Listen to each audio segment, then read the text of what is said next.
Hello, everyone. Welcome to the Handmaid's Tale Novel Inside Real Impact podcast. This is where we will discuss and analyze the novel The Handmaid's Tale by Margaret Atwood.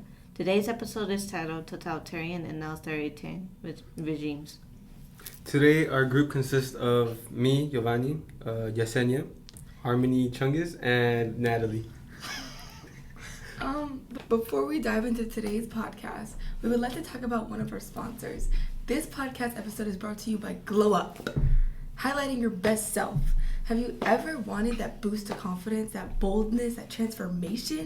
Well, now you can with our Glow Up. Our makeup from foundation to lipsticks is available in multiple colors and lasts all day. Get Glow Up today in order to highlight your best self.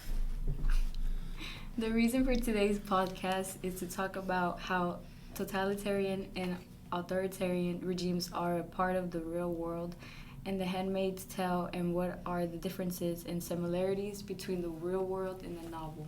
In case you don't know what totalitarianism and authoritarianism is, we have defined a totalitarian regime as a state of government that seeks to control every aspect of their citizens, like economical, political, and social qualities. Authoritarianism, while often being compared to totalitarianism, has the difference of mainly focusing on controlling politics. So that you can have some background information about The Handmaid's Tale, we will give you a short summary of the novel. The novel is about a Republic of Gilead, which took over the government due to fertility rates dropping. In this society, fertile women are enslaved as handmaids to bear children for elite families. This creates a dystopian world where people lose their rights, especially women, and the government gains complete control over the society. Now we will have short ad break. Before we continue, today's sponsor is Buzzy Bee. Be yourself and be buzzy. Are you the lonely type that needs to have a connection, maybe to a special someone? Well, Buzzy Bee can help with that. Buzzy Bee has a wide variety of people to select from, allowing you to sort through people to find your ideal type. They also allow you to share everything about yourself, allowing you to be yourself. Get Buzzy Bee today. Be yourself and be buzzy. Okay, back to the podcast. Each of us has created a claim that connects to the novel and the real world. My claim is a totalitarian regime is shown controlling every aspect of women's lives, treating them as objects that they can control. My claim is totalitarianism and authoritarian regime are usually a group of or singular person that has control over all citizens and limits their freedom. My claim is, in a totalitarian society, the state secures compliance by transforming the private bodies of its citizens into public property. And my claim is an authoritarian regime is shown using violence to keep people in check. Before we move on, let's go a little deeper into what we were saying earlier about different types of governments and how they affect people in real life. Yeah, because it's not something that happens in books. It actually happens in real life too, and that's what makes this topic important. These claims remind me a lot of North Korea, in which they are governed by one group or family that are under surveillance most of the time, and how in North Korea the civilians are forced to watch and see what the governor wants them to see.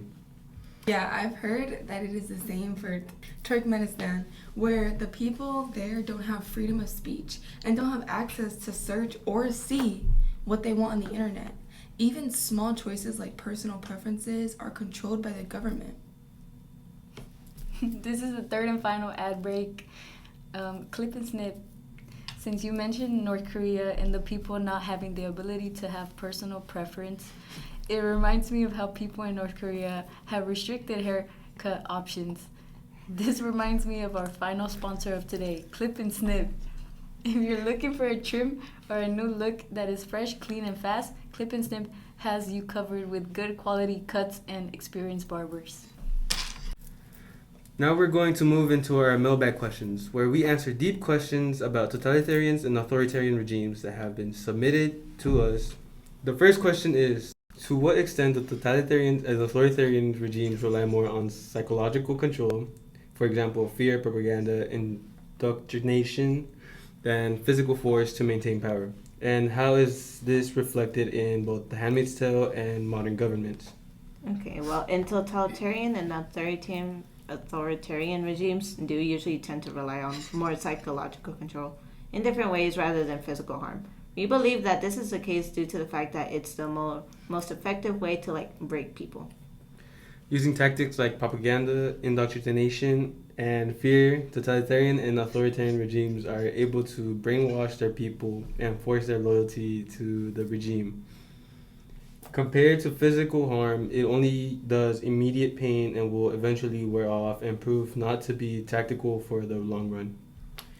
This is reflected in The Handmaid's Tale by multiple ways, like the erasure of the handmaids' identities, gaslighting of brutality against the handmaids, and constant surveillance that creates paranoia, to name a few. We can also see that this happens in the real world. Even in the past, the Nazi regime used glorification propaganda in order to make Hitler seem as a powerful figure. Indoctrinating the youth, censorship for free speech, and exploiting fear are some of the ways they use psychological control. Moving on to our second question, which is, how do totalitarian regimes justify the loss of individual freedoms, and why might citizens comply with or even support these systems despite their oppressive nature? Totalitarian regimes often justify the loss of individual freedoms by often ensuring their people that this is what is necessary for them. Some examples would include national unity, racial superiority, and having a collective ideology. Citizens that have found themselves in totalitarian regimes usually find themselves complying with the government, despite knowing that they are being oppressed. This is usually because they know that rebelling against the government can result in imprisonment or even death. It's also important to note that factors like being indoctrinated by birth, citizens supporting the regime if it means stability, and constant propaganda media are ways that these governments have normalized their oppressive rule.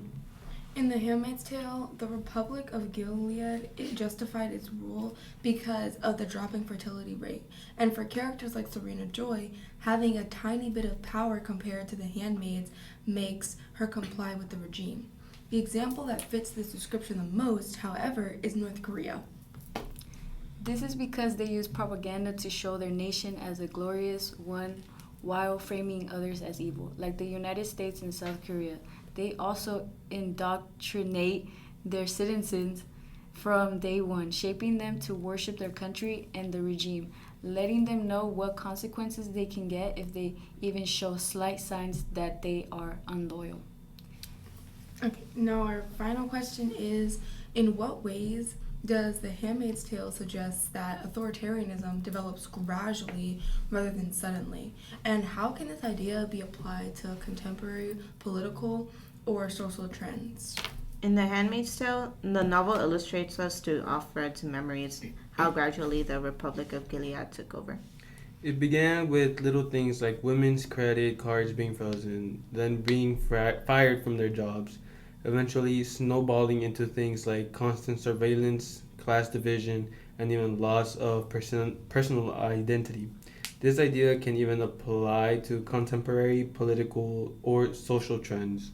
Some countries like the United States currently have been ramping up on things like military and other programs that they deem necessary in order to fix problems. Right. They are also trying to increase their own political and social power, while also giving the people less of a voice to speak out. While it is happening slowly, we can already start to predict and even see some of the effects that it's having today. As we wrap up, one of the biggest things that stands out is how easily freedom can be taken away. Control doesn't happen all at once, it builds up over time, affecting what we can do, say, and think. Looking at both fiction and real life, it shows how important it is to pay attention to what's happening to us all over the world. If there is one thing to take away, it is that being aware and speaking up really matters. Thank you for listening, and see you on the next episode of Handmaid's Tale Novel Insights Real Impact podcast.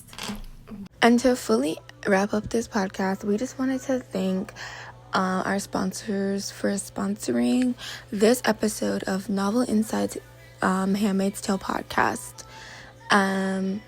If you look in the description, you can use our code for 10% off. And Have a good rest of your day. Bye.